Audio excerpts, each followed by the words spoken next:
김학철 교수님의 야고보서 풀이 6강을 시작합니다.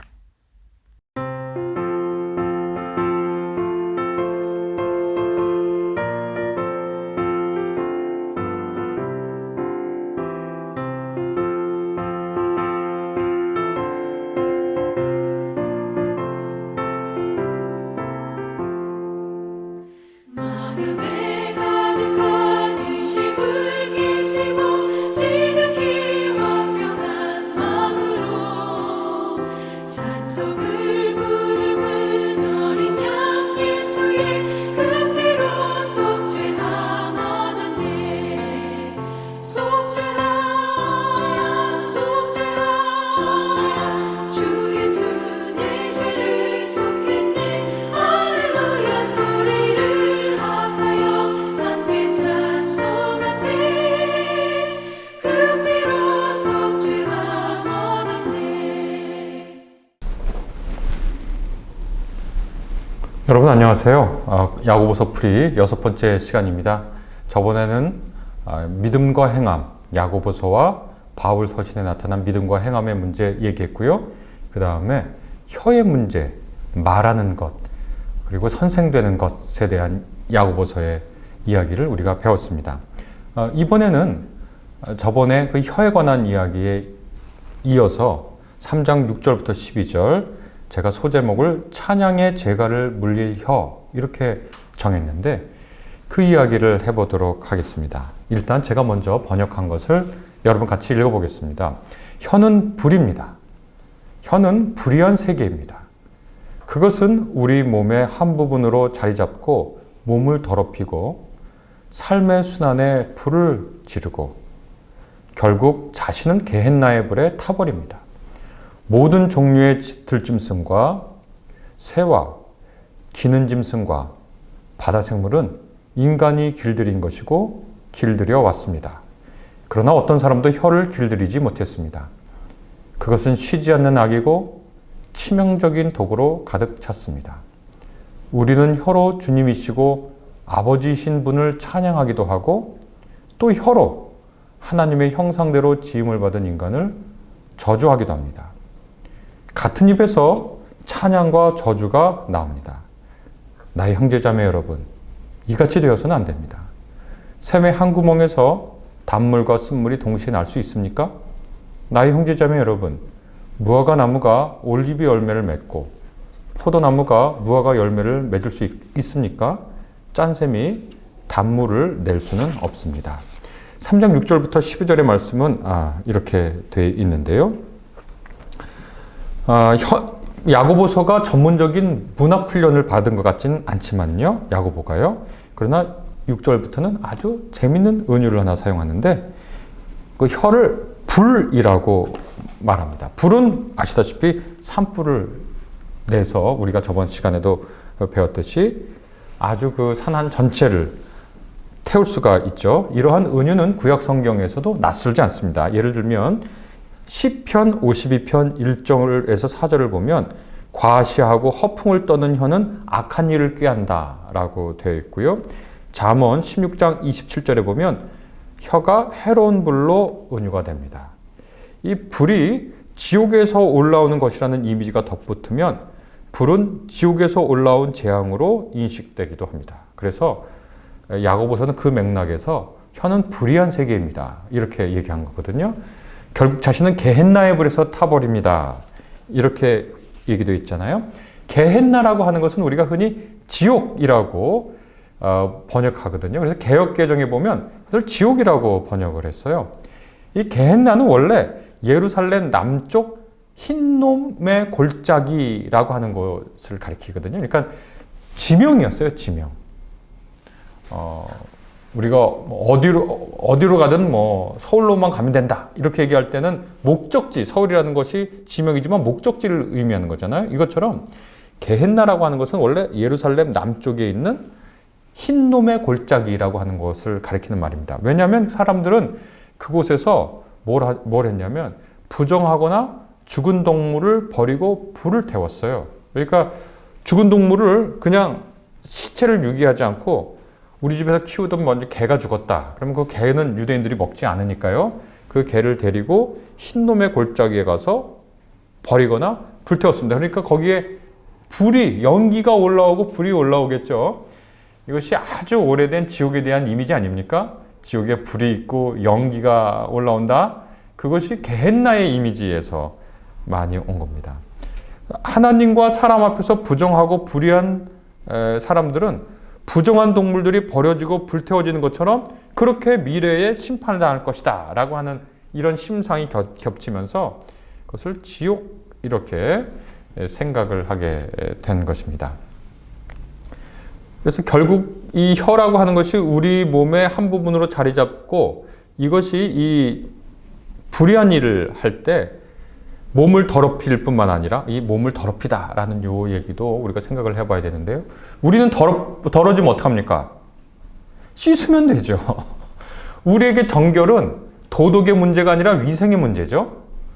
우리에게 정결, 더럽다, 깨끗하다의 문제는 위생법, 위생과 관련된 거죠. 그러나 고대 세계, 야고보서가 기록될 당시에 이 정하다, 다시 말해서 깨끗하다, 더럽다라고 하는 것의 문제는 종교적 문제입니다. 신촌 성결교회, 결, 깨끗하다는 뜻이죠. 성스럽고 깨끗하다, 정결하다, 씻어낸다. 이런 뜻이잖아요. 성결, 정결이라고 하는 것이. 이것이 오늘날에는 위생과 관련된 법이죠. 그런데 고대에는 완전히 종교적인 겁니다. 더럽다, 부정하다 이런 것은 하나님 앞에 설 수 없는 것, 사람들 사이에 같이 있을 수 없는 것, 그런 뜻입니다. 우리가 혐오하잖아요. 혐오, 무엇인가를 혐오한다는 건 그 근원적인 감정은 내 입에 더러운 것이 닿을 것 같은 느낌이에요. 그러면 이렇게 떨어내고 싶잖아요. 그 혐오하는 거잖아요. 이 혐오의 감정이 인간에게 가장 근원적인 반응을 불러일으키는 세 가지 감정 중에 하나라고 사회 기능 심리학자들이, 사회기능주의자들이 얘기하거든요. 그 세 가지 감정이 뭘까요? 하나 혐오는 말씀드렸는데 인간이 즉각적으로 반응하는 거. 하나는 분노고 하나는 경멸이고 다른 하나는 혐오입니다. 요 세 가지를 묶어서 CAD죠. 그래서 CAD라고도 흔히 부르기도 하고요. CAD라고 부르기도 하고요. C, 경멸, A, 분노, D, 혐오. 아우 더러워 이런 거. 요 세 가지가 세트로 옮겨가면서 사실 인간에게 많은 도움을 줬죠. 우리가 더러운 거를 더럽다고 이렇게 분리하지 않으면 인간 다 죽었을 거예요. 그 다음에 우리가 우리의 권리를 빼앗기고도 분노하지 않으면 우리 생존 못했을 겁니다. 그 다음에 우리가 우리 공동체 내에서 마땅히 수행해야 할 의무를 방기하는 사람이 있으면 우리가 그 사람을 마땅히 경멸해야 하죠. 그래서 이 경멸하고 분노하고 혐오하는 것이 아주 중요한 인간 감정인데 즉시 반응해요. 그리고 바로 이 세 가지 것은 바로 종교가 다루던 거였습니다. 고대 이스라엘 세계뿐만 아니라. 그래서 요게 우리가 볼 때는 몸을 더럽히고 할 때 혀가 몸을 더럽힌다는 게 무슨 뜻인가 이렇게 생각할 수 있지만 이것이 종교적 문제예요. 우리가 하나님 앞에 다른 사람 앞에 설 수 없는 존재로 다른 사람을 볼 때 경멸, 혐오, 분노를 일으키는 존재로 이 혀가 만든다는 거예요. 그 다음에 삶의 순환에 불을 지르고 제가 이렇게 번역을 했는데 예전 개역개정에는 삶의 수레바퀴를 불사르나니 이렇게 되어 있습니다. 요거 번역하기 되게 어려운 말이거든요. 개역개정은 삶의 수레바퀴 이렇게 번역했고 새번역 성경은 인생의 수레바퀴 이렇게 번역하고 각주에는 출생의 바퀴, 자연의 순환으로 번역할 수 있다라고 써놨고요. 공동번역 개정은 이를 세상살이의 수레바퀴라고 써놨습니다. 요 표현은 원래 고대 그리스의 신비종교, 컬트라고 하는 신비종교 있습니다. 왜 비밀스럽게 하는 그 신비종교에서 주로 사용하던 표현인데 삶 자체를 은유하는 겁니다. 사람의 삶.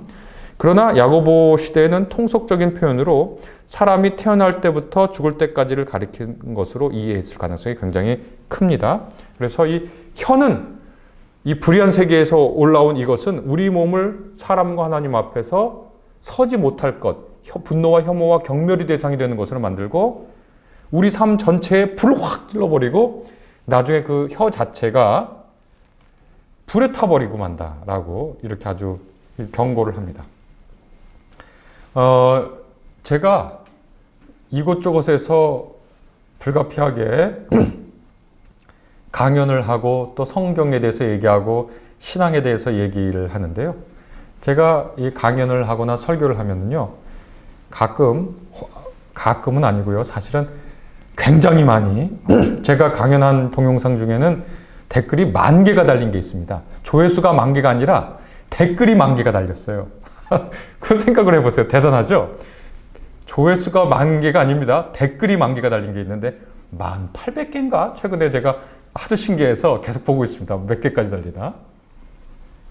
저는 깜짝 놀랍니다. 왜 깜짝 놀랐냐면 신앙이 좋다고 말하는 사람일수록 어떻게 그렇게 끔찍한 폭력의 언어를 사용할 수 있는지 놀랍니다. 자기 신앙이 보수적이라고 주장하고 자기 신앙이 올바르다고 주장하는 사람일수록 차마 상대방에게 입에 담을 수 없는 욕설을 해대더라고요. 신앙은 다를 수 있어요. 그리고 자기가 옳다고 믿는 신앙을 수호하거나 자기가 옳다고 생각하는 진리를 지키기 위해서 분연히 일어날 수 있는 용기가 있고 그것을 우리가 축하해 줄 수 있죠. 칭찬해 줄 수 있습니다. 아, 당신은 당신이 믿는 진리를 위해서 용기를 내시는군요. 우리 민주주의 사회에서 다 그럴 수 있어요. 그런데 입이 거친 거하고는 다른 문제입니다. 상대방의 인격을 모독하고 상대방의 삶이나 상대방의 신앙에 대해서 함부로 폄하하는 것하고는 다른 문제지요. 왜 신앙이 좋을수록 입이 거칠어지는 걸까요? 왜 신앙이 좋다고 얘기하면, 그렇게 생각하면 다른 사람의 신앙이나 다른 사람의 생각에 대해서 그렇게 함부로 비난하게 될까요? 우리가 이걸 잘 생각해 봐야 됩니다. 그리고 우리가 오늘 6절에서 10절까지 이어지는 이 말씀을 우리 모든 기독교인들이 가지고 있어야 합니다. 다시 한번 생각해 봐야 됩니다. 8절에 보면요. 7절, 8절 보면 모든 것 인간들이 다 길들여 왔다. 그런데 혀는 길들이지 못하는구나, 사람이. 그러면서 쉬지 않는 악이요 치명적인 독으로 가득 찼습니다. 이렇게 고발을 합니다. 제가 생각할 때 야고보서를 받는 이 편지를 받는 교회 공동체가요, 참 말로 인한 분쟁이 있었던 것 같아요. 특별히 선생이라고 불릴 만한 분들 사이에 참 쉬지 않는 악, 치명적인 독을 서로가 서로에게 내뱉고 있었던 것 같아요. 더 나아가서 9절 보면 그것이 어떤 형편인지 우리가 짐작할 수 있습니다. 우리는 혀로 주님이시고 아버지이신 분을 찬양하기도 하고, 그렇죠? 분명히 그랬을 겁니다. 그 다음에 또 혀로 하나님의 형상대로 지음받은 인간을 저주하기도 합니다. 이 저주는요, 그냥 하는 게 아닙니다. 고대 여러분 저주 어떻게 합니까? 자, 저는 망해버려라. 3대가 망해버려라. 이렇게 얘기하기도 하지만 우리는 그냥 그렇게 얘기하잖아요. 근데 고대인들이 저주를 할 때는요, 꼭 신의 이름으로 저주를 해요. 자기가 얘기해봐야 아무 힘이 없잖아요. 그러니까 고대인들은 신을 걸어서 저주를 해요. 뭐 예를 들면 고린도에 사는 사람이다. 그럼 고린도에 신전이, 큰 신전이 몇 개 있거든요. 아프로디테 신이 있어요. 아폴로 신이 있고요. 아스클레피오스 신이 있어요. 이런 신들을 섬겼거든요. 데메테르죠. 신이 있어요. 이거 죽음과 저승의 신이거든요. 이 신을 이름을 걸고 저주를 해요. 아폴로의 신의 이름으로 저주를 한다. 너 그렇게 살다가는 아폴로 신께서 너를 아주 큰 불행에 맞게 할 거야. 또 고린도 도시 옆에 켄그리아 레카이움이라고 하는 항구 도시가 있어요. 항구 도시가 있으면 어떤 신이 있겠습니까? 그리스 사람들에겐 포세이돈 신전이 있어요. 그래서 포세이돈의 이름을 걸고 저 사람 저거 상품 석유 판 저 사람 포세이돈의 이름으로 저주한다. 가다가 배 빠져라. 이렇게 저주한다고요. 그러면 한 교회, 한 에클레시아에서 어떻게 저주했겠어요? 예수 그리스도의 이름으로 너를 저주한다. 이렇게 했을 겁니다. 야훼 하나님의 이름을 걸고 너를 저주한다. 이렇게 했을 거예요. 한 입으로 자기 형제 자매들을 예수의 이름으로 저주하고 하나님의 이름으로 저주하는 거예요. 그거를 서로가 서로에게 했다는 거죠. 교회 내에서. 믿음의 사람들끼리 그렇게 했다는 거예요. 그러니까 야고보가 그걸 보고 한탄을 한 겁니다. 우리가요, 신앙의 색깔이 다를 수가 있어요. 그래서 성결교, 장로교, 감리교 이렇게 갈렸어요. 분야에 따라서 갈렸어요. 그리고 교단 정치에 따라 갈렸어요. 가톨릭 정교회, 서방교회, 동방교회에 갈렸어요. 그러나 우리가 서로 갈릴 수밖에 없는 신앙의 차이는 있지만 서로가 서로에 대해서 하나님의 이름으로 저주하는 것은 성경에 적절하지가 않습니다. 8절, 9절 야고보가 그 얘기하는 겁니다. 이분들이 괜히 싸웠을까요? 이분들이 무슨 마음이 못돼서요? 아닙니다. 자신들이 생각하고 있는 신앙과 삶에 대해서 생각이 서로 달랐던 거죠. 거기에 대해서 이 험한 말을 쏟아내고 있는 것이다. 그래서 제가 이 단락의 제목을 어떻게 정했든지 여러분 미리 말씀드렸는데 우리 혀에 재갈을 물려야 된다. 재갈을. 어떤 재갈이냐? 9절 보면 하나님을 찬양하기도 하고 이렇게 했는데 찬양으로 재갈을 물려라. 그러니까 찬양의 입, 다른 사람을 칭찬하는 입을 사랑하는 말은 하게 해줘요. 우리 스스로. 그러나 내가 내 마음속에서 누군가를 저주하고 싶은 마음이 나오면 거기 재갈을 물려야 돼요. 찬양의 재갈을 물려라. 우리 입에. 우리의 은사는 사랑하는 은사죠. 찬양하는 은사죠. 야고보가 이 이야기를 우리에게 하고 있다라고 얘기할 수 있겠습니다. 이 혀에 관한 이야기는 너무 많죠. 정말 말 한마디 잘못했다가 무슨 큰일이 일어났는지 우리가 일일이 예를 들지 않아도 다 알 수 있습니다. 자, 3장 13절부터는 이제 또 이야기를 달리합니다. 3장 13절부터 18절까지 제가 읽어보겠습니다. 여러분 가운데 누가 지혜롭고 현명한 사람입니까? 그 사람은 좋은 행실을 통해 온유한 지혜로 자기 생활을 보여줘야 합니다. 만약 여러분 마음에 지독한 질투와 경쟁심이 있다면 자랑하지도 말고 진리를 거스르는 거짓말도 하지 마십시오. 이렇게 되어 있습니다. 아까 그 찬양의 재갈고 얘기를 하면서 우리가 야고보서를 받는 수신인 공동체의 그 어떤 상황을 짐작해 봤죠. 아마 분명히 야고보서를 받아서 읽는 그 교회에는요, 에클레시아에는 이 분파가 고린도전서와 같이 말한 이 분파가 나누어져 있었던 것처럼 보입니다. 어떤 걸로 나누어져 있었냐? 분명히 몇몇 선생이 될 만한 분들이 있었고요. 그 다음에 어떤 선생의 밑에 있다가 그 선생님하고 생각이 좀 다르니까 나도 선생의 후원, 뭐라 그래야 되나요? 나의 견해를 성립해서 나를 후원하고 나를 지지해주는 어떤 견해를 내세우려고 하는 사람이 자꾸 일어나는 것 같았던 거예요. 그러면서 서로 생각이 다르니까 어떻게 했냐면 믿음의 형제자매끼리 서로 정죄하고 하나님의 이름으로 저주하는 거예요. 야고보가 볼 때는 다 거기서 거긴데요. 도토리 키재기거나 서로 중요한 부분에 다르지 않은데요. 제가 지금 딱 기억이 나진 않지만요. 신앙의 결정적인 부분이 있고요. 이래도 좋고 저래도 좋은 부분이 있죠. 본질에서는 일치를 해야 되지만요. 비본질에 관해서는 서로 관용을 해야 되고요. 그 모든 일은 사랑으로 해라. 이렇게 충고한 분이 계시죠. 본질에는 일치를, 비본질에는 관용을, 모든 일에는 사랑을. 이것이 기독교인들의 삶의 원칙이 되어야 되지 않겠습니까? 그래서 13절 보면 너희 중에 여러분 가운데 누가 지혜롭고 현명한 사람이냐? 다 지혜와 현명을 겨루고 있는 상황이잖아요. 그때 어떻게 야고보가 충고하냐면 좋은 행실을 통해 온유한 지혜로 자기 생활을 보여줘라. 말하지 말고 이것이 진리요 말하지 말고 좋은 행실, 온유한 지혜, 자기 생활을 보여줘라. 이렇게 야고보 선생님이 말씀하고 있습니다. 14절을 보면 만약에 여러분 마음에 지독한 질투와 경쟁심이 있다면 그런 것들이 있었던 모양입니다. 진리를 거스르는 거짓말도 하지 말라고. 아주 못 박아두죠. 그 다음에 누가 지혜롭고 현명한 사람이냐?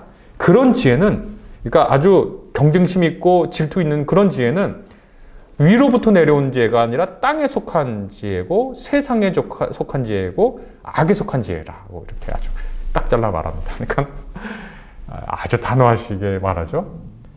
경쟁심과 질투를 불러일으키는 지혜가 있다? 그거 땅에 속하고 세상에 속하고 악마에 속한 것이다. 질투와 경쟁심이 있는 곳에는 혼란과 모든 악한 행실이 있습니다. 라고 16절에서 말하고요.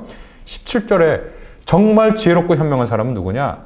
순결하고 평화롭고 부드럽고 온순하고 자비와 선한 열매로 가득하고 편견이 없고 위선이 없고 평화를 만드는 사람들이 평화롭게 씨를 심어 정의의 열매를 거둡니다. 라고 얘기합니다. 참 좋은 얘기입니다. 아주 하나하나 해보면은 굉장히 이제 훌륭한 말씀들입니다. 순결한, 제가 순결한이라고 번역하고 개역개정에는 성결한이라고 하는 것은 헬라어 하그노스의 번역인데 하나님께 속한 것이란 뜻입니다. 오직 위로부터 난 지혜는 하나님께 속한 것이고 그 다음에 화평한 것이다 이렇게 얘기했는데 그 유명한 예수님의 팔복선언의 하나에 들어간 겁니다. 평화를 이룬 사람, 화평케 하는 자는 복이 있나니 할 때 그 화평을 뜻하는 겁니다. 다시 말해서 사람과 사람, 하나님과 사람 사이에 서로 화목하고 의좋게 지내는 것이겠죠. 이 관용하다, 그 다음에 관용하다라고 번역하고 저는 평화롭다, 부드럽다 이렇게 번역한 건데요. 이것은 사려 깊다 이런 뜻을 동시에 의미합니다. 양순하다 이렇게 번역한 것, 이것은 고분고분하다 이런 것인데 하나님에게 복종하려는 의지를 뜻한다라고 보면 큰 무리가 없을 것 같습니다. 양순하다, 긍휼히 여긴다 이런 얘기, 긍휼히 여긴다라고 하는 말 제가 오늘 특별히 강조하고 싶은데요.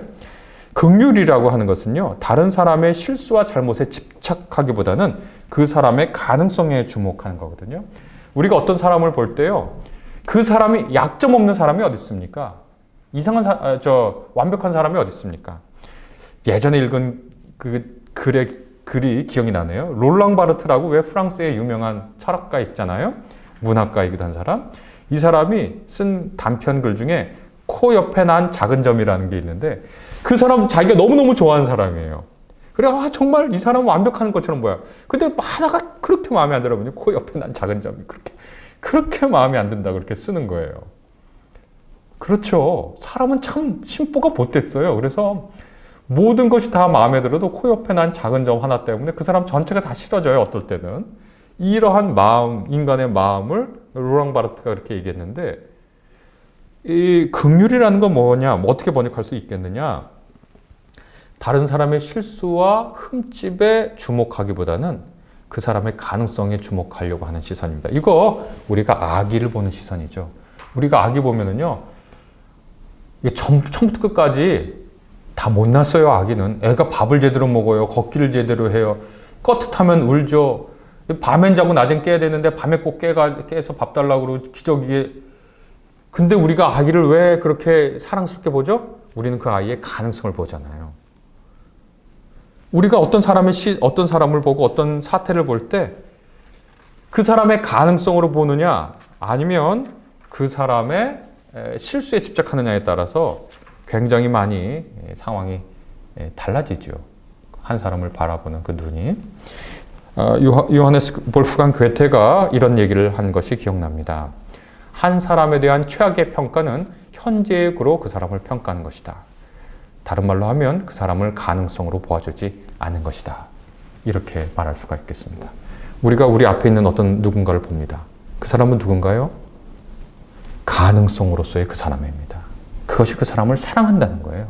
우리가 원수를 사랑하라고 하는 말 어떻게 이해하십니까? 아주 다층적으로 이해할 수 있습니다. 저는 원수를 사랑하라고 하는 말, 그것 중에 하나가 뭐라고 저는 생각하냐면 그 사람의 가능성을 인정해줘라 라는 말로 이해합니다. 원수를 어떻게 애틋하게 사랑해요? 어떻게 그 사람이 매일 보고 싶고 꿈에 나타나기를 바래요? 원수를 자기가 보고 싶어 하지 않은 사람인데 원수를 사랑하라는 말의 하나의 단락은 뭐냐면 그 사람의 삶의 가능성을 인정해줘라. 그 원수 사랑하는 겁니다. 그거 자기가 보기 싫은 사람 사랑하는 겁니다. 저 사람도 달라질 수 있지. 저 사람도 새 삶을 살 수 있지. 이것이 긍휼의 시선으로 다른 사람을 봐주는 시선입니다. 이것이 있는 사람이 기독교인입니다. 왜 기독교인이냐? 하나님께서 우리를 그렇게 바라보셨거든요. 하나님이 우리가 아직 죄인 되었을 때에 그의 아들을 우리에게 보내셨다. 이렇게 썼거든요. 우리가 의인인 우리에게 보내신 게 아니에요. 잘 살려고 애쓰는 우리에게 보내셨다가 아니에요. 우리가 아직 죄인 되었을 때 우리에게 그의 사랑하는 아들을 보내셨다는 거잖아요. 그러니까 못난이었을 때 우리를 구원하시려고 아들을 보내신 거거든요. 이게 하나님이 우리를 보는 근원적인 시선이고 하나님과 더불어 사는 우리는 그런 시선을 담는 거예요. 멋지지 않습니까? 멋지지 않습니까? 긍휼의 시선을 갖는 것이 기독교인 된다는 거예요. 그러면은요, 사실 늘 그 얘기를 합니다. 어떻게 저 사람을 가능성으로 봐줄 것인가? 저는 이 시선이야말로 기독교인들이 현대 사회에서 제공할 수 있는 우리 사회의 희망이다. 그런 생각합니다. 우리가 다른 사람을 어떻게 대합니까? 정말 철저한 자를 들여댑니다. 이 자에 어울리지 않는지. 그런데 기독교인들은 다른 시선을 갖고 있어요. 긍휼의 시선을. 4장 1절부터 5절을 보면은요, 그 다툼의 이야기를 계속합니다. 여러분 사이에 싸움은 어디에서 생기고 분쟁은 어디에서 생기는 것입니까? 여러분의 구성원 사이에서 싸움을 일으키는 쾌락에서 나오는 것이 아닙니까? 여러분은 욕심을 내지만 가지지 못합니다. 그래서 여러분은 살인하고 질투를 합니다만 얻을 수 없습니다. 그래서 다투고 싸움을 벌입니다. 여러분이 가지지 못한 것은 하나님께 구하지 않기 때문입니다. 여기 보면 참 재밌잖아요. 왜 싸웁니까, 여러분? 왜 그렇게 분쟁해요? 여러분 얻고 싶은 그 쾌락이 있어서 그런 거죠? 그런데 여러분 그렇게 싸워서 여러분이 가장 원하는 그거 싸워서 여러분끼리 서로 싸워서 얻을 수 있는 거 아닙니다. 어디서 얻을 수 있는가? 그것은 참된 인생의 쾌락은 하나님께로부터 얻을 수 있는 겁니다. 그러니까 되게 웃기죠? 흔히 우리 속담에 떡 줄 사람은 생각도 안 하는데 김칫국부터 마신다고? 서로 싸우는 게 김칫국 먹겠다고? 야, 이거 너무 웃기잖아요? 떡 줄 사람에게 떡을 달라고 그래야 되는데 김칫국 먹겠다고 서로 싸우면 이것처럼 한심한 일이 어디 있어요? 근데 야고보가 보기에 그런 거예요. 야고보 교회, 그 편지를 받는 교회가 하나님께 떡을 구해라. 왜? 자원이 한정되어 있는데 이 자원을 내가 가져야 된다고 너희들끼리 싸우니? 지금 이런 말씀을 하고 있는 겁니다. 그래서 그렇게 싸우는 사람은 3절 하나님께 구하여도 여러분은 받지 못합니다. 그것은 여러분이 여러분의 쾌락을 위해서라고 잘못 구하기 때문입니다. 그렇죠? 하나님께 구하려고 하는 우리가 얻으려고 하는 쾌락은 우리들의 쾌락만이 아니죠. 그러니까 야고보가 어떻게 경고하고 있습니까? 여러분은 잘못된 쾌락을 잘못된 방법으로 구하고 있다라는 거죠. 여러분에게 정말 행복을 안겨줄 수 있는 그 쾌락을 옳은 방법으로 구하라는 거예요. 그러니까 잘못된 쾌락을 잘못된 방법으로 구하고 있는 이 야고보 서신 받는 수신인들에게 옳은 쾌락을 옳은 방법으로 구하라는 겁니다. 4절 보면 줏대 없는 사람들 이렇게 책망을 하고요.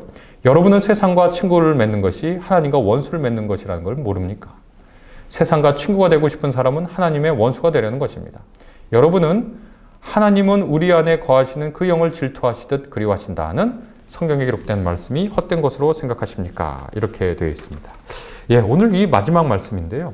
이 5절을 한번 눈여겨 봤으면 좋겠습니다. 이거 맨 마지막 5절 굉장히 번역하기 힘들어요. 그래서 번역도 굉장히 다양해요. 개역개정은 너희는 하나님이 우리 속에 거하게 하시는 성령이 시기하시기까지 사모한다 하신 말씀을 헛된 줄로 생각하느냐 이렇게 하고요. 새 번역은 하나님께서는 우리 안에 살게 하신 그 영을 질투하실 정도로 그리워하신다 이렇게 번역하고요. 공동번역개정은 하나님께서는 우리에게 심어주신 영혼을 질투하실 만큼 사랑하신다 이렇게 번역을 합니다. 굉장히 이제 어려운데 저는 이 개역개정을 보면 시기하시는 주체는 성령이고요. 성령은 하나님이 우리 속에 거하게 하신 영인데, 그런데 성령은 우리를 매우 사랑하여 시기하면서까지 사랑한다. 이렇게 이해가 되고, 반면 새 번역은 하나님이 시기의 주체지요. 하나님은 우리 안에 살게 한 그 영, 아마도 개인의 영일 텐데요. 그 영을 질투하실 정도로 사랑한다. 이런 뜻으로 얘기할 수 있는데, 저는 어떻게 이해하냐면 하나님은 우리 안에 거하게 하신 그 영을 질투하시듯 그리워하신다. 이렇게 하나님이 우리 안에 거하게 하는 하나님이 주신 그 영, 성령이 될 수도 있고 우리 개인의 영도 될 수 있는데 그걸 질투하시듯 그리워하신다. 그렇게 저는 번역해 봤습니다. 하나님 우리 사랑한다는 거예요. 질투하듯 그리워한다는 거니까 참 대단하죠. 여러분 보고 싶은 사람이 있습니까? 여러분 혹시 그리워하는 사람이 있습니까? 아니, 오래됐어. 그렇게 얘기할 수도 있겠죠. 이렇게 가만히 이렇게 있다가 참 보고 싶어. 이런 사람이 있나요? 사람들이 이제 반려견 키우는 중요한 이유 중에 하나가 길거리에서 나를 보고 반가워하면서 달려오는 사람은 없고 반려견이 있죠. 나를 보고 길거리에서 반갑게 달려온 사람 누굽니까? 나를 보고. 참 없어요. 이렇게 점점 살다 보면. 나를 보고 막 달려온 사람 있을 가능성이 있는 한 사람은 경찰 정도 되겠죠. 부단횡단했을 때. 하나님이 우리를 그렇게 하신다 그러니까 야고보가 우리에게 권면합니다. 옳은 목적을 옳은 방법으로 구하십시오. 질투하고 다른 사람들에게 경쟁심을 가지고 싸운다고 얻는 게 아닙니다. 여러분이 진짜 얻고 싶은 걸. 그렇게 우리에게 가르쳐주고 있습니다. 참 귀한 말씀 오늘 배웠습니다. 이 말씀이 우리에게 힘이 되기를 바랍니다. 경청해 주셔서 감사합니다.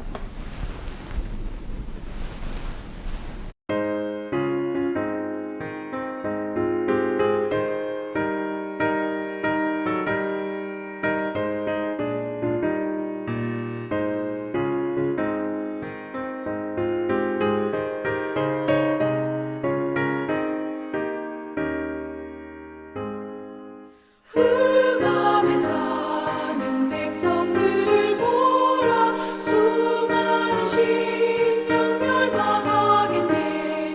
그 누가 갈까. 주의 복음 들고 생명을 구원하는 곳으로. 큰 권세 주께 있으니, 큰 권세 주께 있으니, 너는 가서 주의 복음 전하라. 주가 너 항상 지키리라. 김학철 교수님의 야고보서 풀이 6강을 마칩니다. 다음 주 토요일 오전 10시에는 야고보서 풀이 7강이 이어집니다. 많은 시청 바랍니다. 감사합니다.